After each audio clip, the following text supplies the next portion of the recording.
Hello, my name is George Falconer and this is Peniel. I recommend this book, When Heaven is Silent by Ronald Dunn. Now if you want to know about Peniel, this book will tell you. You'll find it in the Bible, but this book will also give you an exposition about what that means.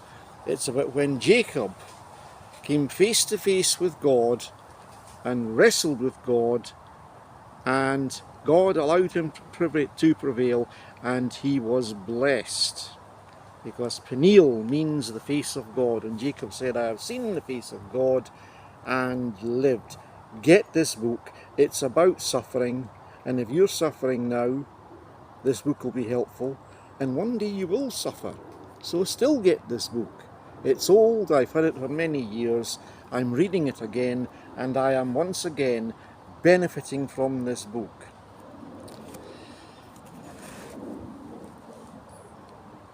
I've read the first 2 chapters of Esther, and now I'm about to read chapter 3.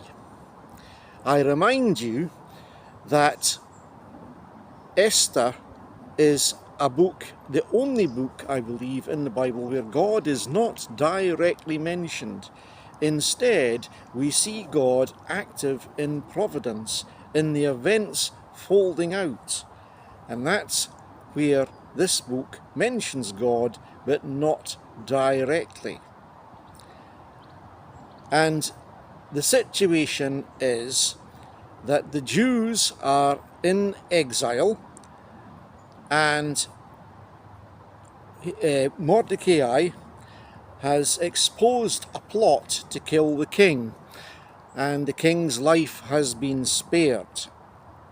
That, so far, is the story, and also the girl who is his cousin, who was an orphan, he brought up as his own daughter, and the girl, Esther, has become the queen in place of the previous queen who had refused to appear in the court in front of the king and all his officials, and she's been replaced by Esther. It reads a bit like a soap opera, doesn't it?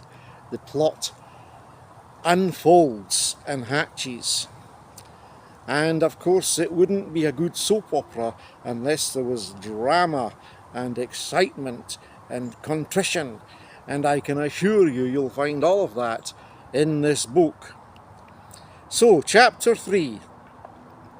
After these events, King Xerxes honoured Haman, son of Hammedatha the Agagite, elevating him and giving him a seat of honour higher than that of all the other nobles.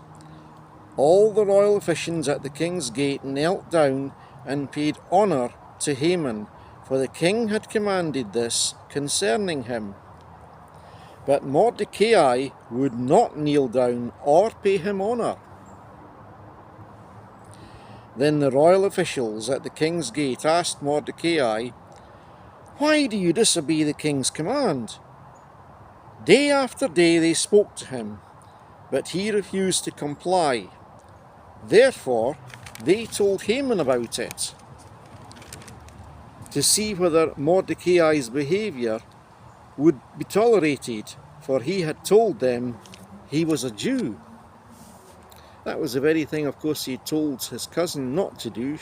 He told her not to tell anyone she was a Jew, but he has told these people that he is a Jew, and I think there's a reason for it, which I'll come to. When Haman saw that Mordecai would not kneel down or pay him honour, he was enraged. Yet having learned who Mordecai's people were, he scorned the idea of killing only Mordecai. Instead, Haman looked for a way to destroy all Mordecai's people, the Jews, throughout the whole kingdom of Xerxes.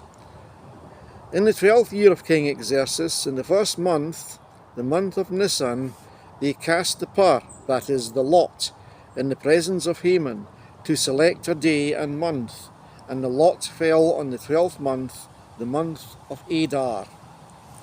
Then Haman said to the king Xerxes, "There is a certain people, dispersed and scattered among the peoples in all the provinces of your kingdom, who keep themselves separate. Their customs are different from those of all other people, and they do not obey the king's laws. It is not in the king's best interest to tolerate them. If it pleases the king, let a decree be issued to destroy them, and I will put 10,000 talents of silver into the royal treasury for the man who carries out this business." So the king took the signet ring off his finger and gave it to Haman, son of Hammedatha, the Agagite, the enemy of the Jews. "Keep the money," the king said to Haman, "and do with the people as you please." Then on the 13th day of the first month, the royal secretaries were summoned. They wrote out in the script of each province in all the languages of each people, so that it would cover the entire kingdom and be clearly understood. They wrote out in the script of each province and each the language of each people all Haman's orders to the king's satraps, the governors of the various provinces and the nobles of various peoples. These were written in the name of King Xerxes himself and sealed with his own ring.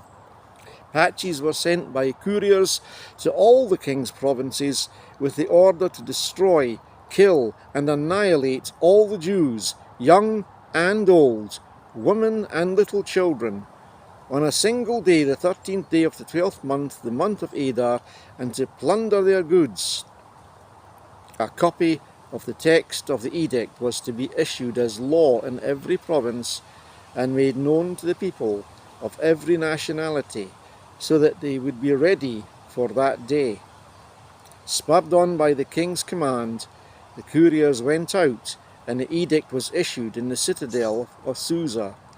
The king and Haman sat down to drink, but the city of Susa was bewildered.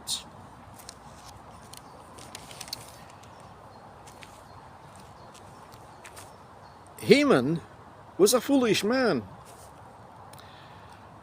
For reasons that we are not told, he was elevated to be above all the other nobles. You would think he would consider that to be enough. But no, that wasn't enough. You see, the king had said that people were to bow before Haman. But Mordecai didn't do that. I said that one of the things he said to them was, "I am a Jew." Now, he had told his cousin Esther not to tell people that she was a Jew. And I think he did that for her protection. And we can now see from this chapter that was wise advice. But he told the other officials who kept on at him day after day after day to wear him down, "Why don't you bow down before Haman? You should, because the king says so." And his response is, "I am a Jew, I'm not going to do it." I think the reason he told them that he was a Jew was that he was putting his colours to the mast. He was saying, "I am a Jew. I worship God. I worship the true God," I believe is what he's saying. "And I don't worship idols. And bowing down to Haman is worshipping an idol. So I'm not doing it. My heart is true to God. And I wish the king no harm, because after all, it was me who exposed the plot against him. He could have been killed. So I wish the king no harm. I accept I'm in captivity. I accept that God has brought us here, whether I approve or not. It might be a great mystery to me that we're in captivity, and God in his providence has brought us here. But I am a Jew, and I will still remain loyal to God." The other officials didn't leave it there. They didn't just accept that. They went to Haman and told him about this. Told him that this Mordecai by the gate, he doesn't bow down to you. He doesn't worship you like the rest of us do. The king told us basically to bow down before you, to worship you. He doesn't do it. Now Haman, when he knew that Mordecai was a Jew, it wasn't enough just for him to send to Mordecai and give him a good telling off. No. He decided, I am going to destroy all the Jews. But I need the king's edict to do it. So he went to the king and told him a half-truth. He told the king that there was another people, and notice he didn't name the Jews, he just told there was another people among them who didn't obey the king's laws, and they were separate from the rest of us. Now, that wasn't really true. It was certainly true that Mordecai alone, it seems, didn't obey this law. As I say, I think it's because this was idolatry.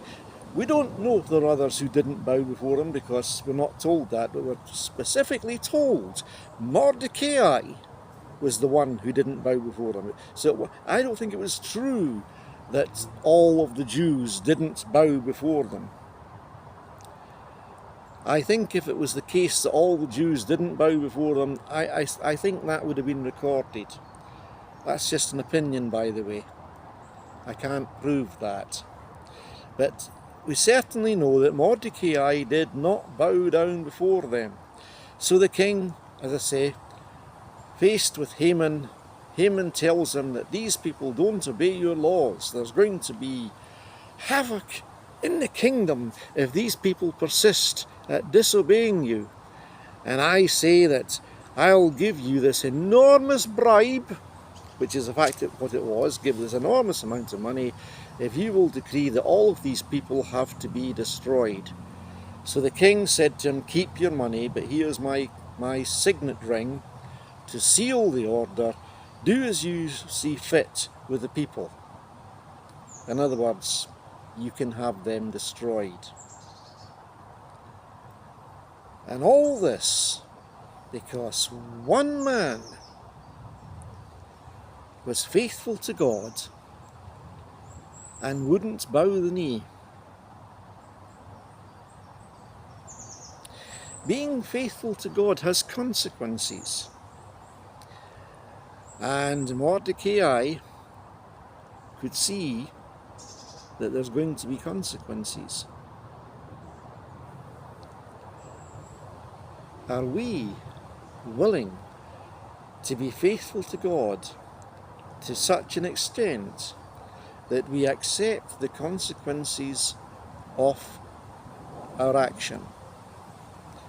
In the world today, there are places in the world where you're not allowed to be a Christian.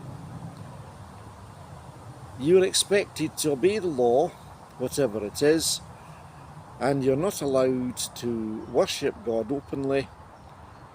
And if you do, you will be persecuted, you will be jailed, or you will be put to death. A bit like Paul's day. It's not new.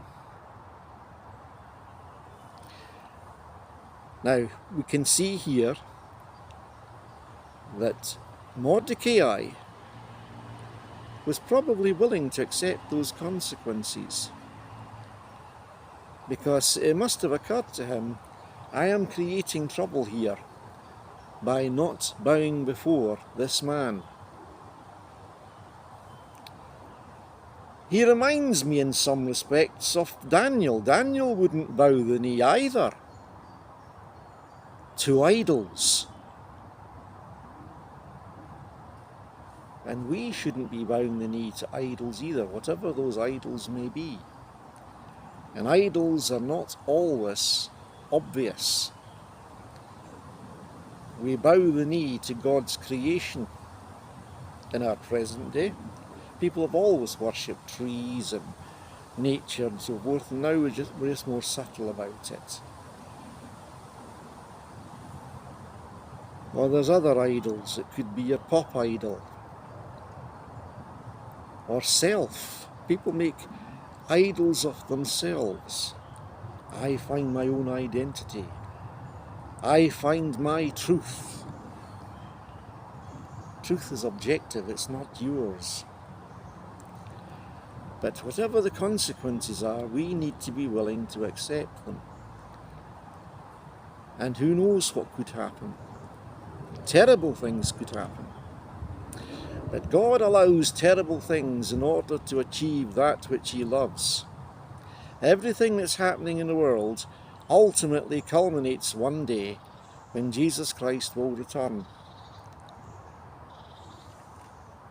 And Mordecai was willing to face the consequences every day. I'm sure that when these men were talking about this with him, they thought, we'll wear him down and he will bow the knee and that'll be the end of the matter. And he didn't. That was his first trial. Not giving in to pressure. And soon he was going to discover that more pressure was coming. Amen.